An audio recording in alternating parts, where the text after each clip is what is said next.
මෙයාට හොතටම තරහ ගිහිල්ලා. බබා තව බෑග් දෙකක් තියෙනවා නේද දාන්න? තව බෑග් දෙකක්? බෑග් පැක් කරනවා කියලා කීයක් පැක් කරන්නද මේ දෙකක් ගැන තවත් තියෙනවද? මේ මට බෑ මේක කරන්න මම යන්න බෑ.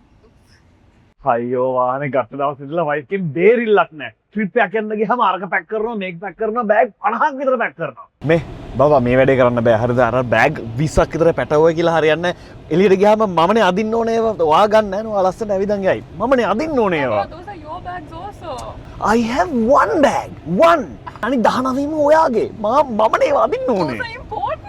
සර්ගේ වයිෆ්ට මේකේ එච්චර පැක් කරන්න ඕනේ. මේකේ ලොකු බූත් ස්පේස් එකක් දීලා තියෙනවානේ. ඉතින් අපේ වයිෆ් පැක් කරන්නේ නිකන් ආයි කවදාකවත් ගෙදර එන්නෙම නැහැ කියලා හිතාගෙන.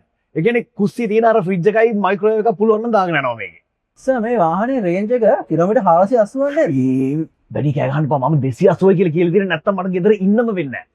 වාහනේ නම් සුපිරි. ස්පේස් එකක් තියෙනවා රේන්ජ් එකක් තියෙනවා. හැබැයි ගත දවසේ ඉඳලා වයිෆ්ට රත ගාය හැදිලා මම හස්බන්ඩ් නෙවෙයි මම ඩ්‍රයිවර්.